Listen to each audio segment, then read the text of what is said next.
Hello guys, so karon tudluan ta mo unsaon pag-multiply og fraction. Okay, ang mag-multiply og fraction kay una ato ang tan-awon kung naaba sila greatest common factor ug ang ikaduha i-multiply nato ang numerator to numerator ug denominator to denominator. Okay, example number 1, 2 over 3 times 1 over 3.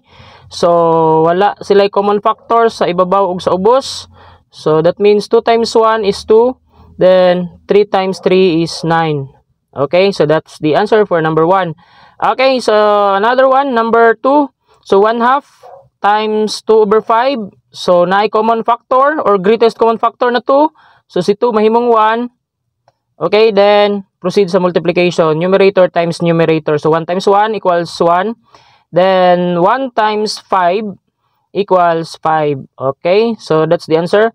Okay, try to express in Lewis term kung possible. Okay, number 3. So we have 3 over 2 times 2 over 9.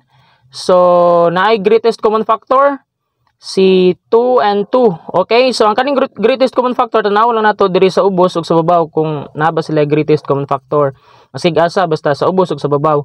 Okay, si 3 ug si 9 ang greatest common factor kay 3. So 9 divide 3 is 3, then 3 divide 3 is 1.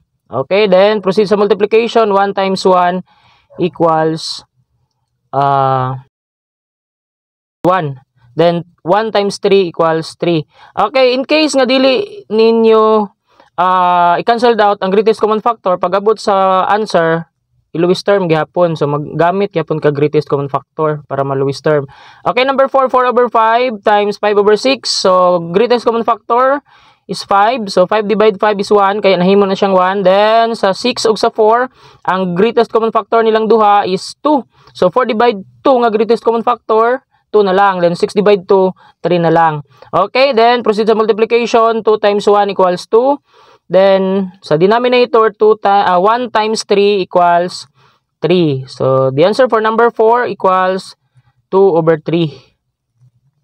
Okay, so last example, number 5. So 3 over 4 times 12. So si 12, whole number. So that means, pwede na to siya butangan og denominator na 1. So 12 or 12 over 1, parehas lang. So cancelled out. Si 4, mahimo siya ang greatest common factor ni 4 ug ni 12 kay 4. So kaya 12 divide 4 is 3 and 4 divide 4 is 1. Then proceed sa multiplication. So numerator, 3 times 3 equals 9. Then 1 times 1 sa denominator, 9 over 1, or the final answer is 9.